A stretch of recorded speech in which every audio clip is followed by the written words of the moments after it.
ଏବେ ପ୍ରତି ଗ୍ରାମରେ ମିନି ରାଇସ୍ ମିଲ୍ ଚାହିଦା ବହୁତ ମାତ୍ରା ବଢ଼ି ଚାଲିଛି। ଏବେ ପ୍ରତି ଗ୍ରାମରେ 2 ରୁ 3 ମିନି ରାଇସ୍ ମିଲ୍ ଆପଣମାନଙ୍କୁ ଦେଖିବାକୁ ମିଳିବ। 6N40 ମଡେଲ ହେଉ କିମ୍ବା 62200 ମଡେଲ ହେଉ କିମ୍ବା 63300 ମଡେଲ ହେଉ, ସବୁଠାରୁ ବେଷ୍ଟ ହେଉଛି 6N40 ମଡେଲ। କାହିଁକିନା 40 ମଡେଲଟା ବହୁତ ବଢ଼ିଆ ହିଁ ଚାଉଳ ହେବ, ଠିକ୍ ଅଛି, ଏବଂ ପୁରା ଫାଣ୍ଟାଷ୍ଟିକ୍ ଚାଉଳ ହେବ, ପୁରା ମାନେ ଭାଙ୍ଗିବନି ଏବଂ କୁଣ୍ଡା ବି ରହିବନି, ଠିକ୍ ଅଛି। ସେଥିପାଇଁ ଇଏ ମେସିନ୍ର ଚାହିଦା ବହୁତ ମାତ୍ରା ବଢ଼ି ଚାଲିଛି, ଠିକ୍ ଅଛି। ଏବଂ ଗୋଟେ ଭାଇ କମେଣ୍ଟ କରିଥିଲେ କି ତାଙ୍କର ଯେଉଁ ମିନି ରାଇସ୍ ମିଲ୍ ଅଛି ବାରମ୍ବାର ଜାମ୍ ହେଉଛି। ପ୍ରକୃତିରେ ଜାମ୍ ହେବାର ଅନେକ କାରଣ ଅଛି। ପ୍ରଥମ କାରଣ ହେଲା ଯଦି ଆପଣଙ୍କର କରେଣ୍ଟ କମ୍ ରହୁଛି ତ ଜାମ୍ ହେବାର ସମ୍ଭାବନା ବହୁତ ଅଧିକ ଅଛି।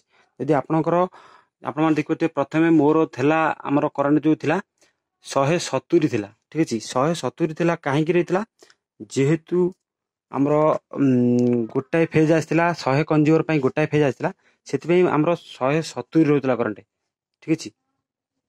ବର୍ତ୍ତମାନ 3 ଫେଜ୍ ହେଇଯାଇଛି, ଆପଣମାନେ ଦେଖିପାରୁଥିବେ 3 ଫେଜ୍ ହେଇଯାଇଛି କରେଣ୍ଟ, ସେଥିପାଇଁ ବର୍ତ୍ତମାନ 243 କରେଣ୍ଟ ରହୁଛି।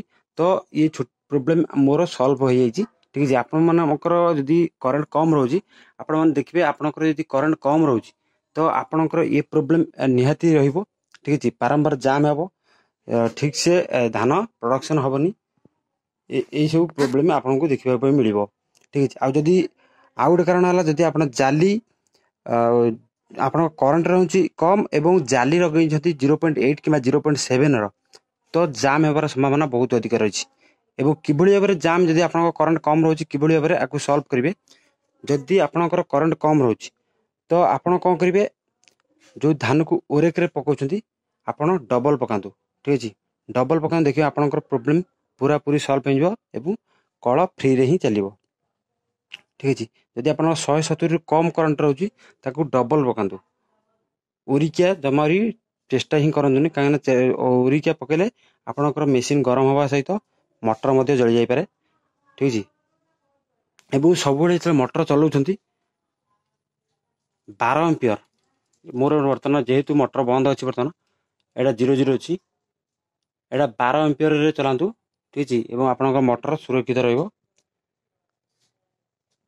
ଯଦି ଆପଣଙ୍କର ଜାମ୍ ହେଉଛି ବାରମ୍ବାର କଳ, ଏଇସବୁ ଇଏକୁ ଧ୍ୟାନ ଦେବେ, ନିଶ୍ଚିନ୍ତ ଆପଣଙ୍କର ବିଜନେସ୍ ଆରାମସେ ବଢ଼ିଆ ଚାଲିବ, ଜାଲି ଫାଟିବନି, କିଛି ପ୍ରୋବ୍ଲେମ୍ ମଧ୍ୟ ହେବନି ଏବଂ ବାରମ୍ବାର ଜାମ୍ ବି ହେବନି।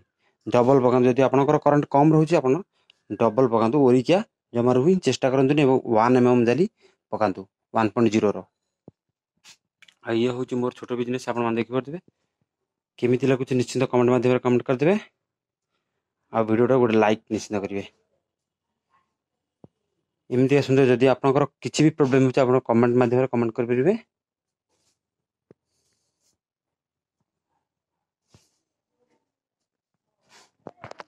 ଆଉ ଇଏ ହେଉଛି ମୋର ଛୋଟ ବିଜନେସ୍, ଠିକ୍ ଅଛି। ଆପଣମାନଙ୍କୁ କେମିତି ଲାଗୁଛି ନିଶ୍ଚିନ୍ତ କମେଣ୍ଟ ମାଧ୍ୟମରେ କମେଣ୍ଟଟା କରିଦେବେ। ଆଉ ଇଏ ହେଉଛି ପବ୍ଲିଜର ମେସିନ୍, ଯେହେତୁ ଏଇନା ଗହମ ଫହମ ସବୁ ବନ୍ଦ ରହୁଛି, ବନ୍ଦ ଆସୁନି, ସେଥିପାଇଁ ୟାର ଡିମାଣ୍ଡ ମଧ୍ୟ ବହୁତ କମିଯାଇଛି। ଦେଖାଯାଉ ଆଗକୁ ଯଦି ଗହମ ମିଳିବ ତ ନିଶ୍ଚିନ୍ତ ୟାର ଡିମାଣ୍ଡ ମଧ୍ୟ ବଢ଼ିବ। ଯେହେତୁ ଏବେ ଖାଲି ଛତୁଆ ଏସବୁ ଅରୁଆ ଚାଉଳ ଏସବୁ ପ୍ରସାର ଚାଲିଛି, ଯାହା ଟିକେ କିଛି 2 ପଇସା ହେଉଛି, ଠିକ୍ ଅଛି।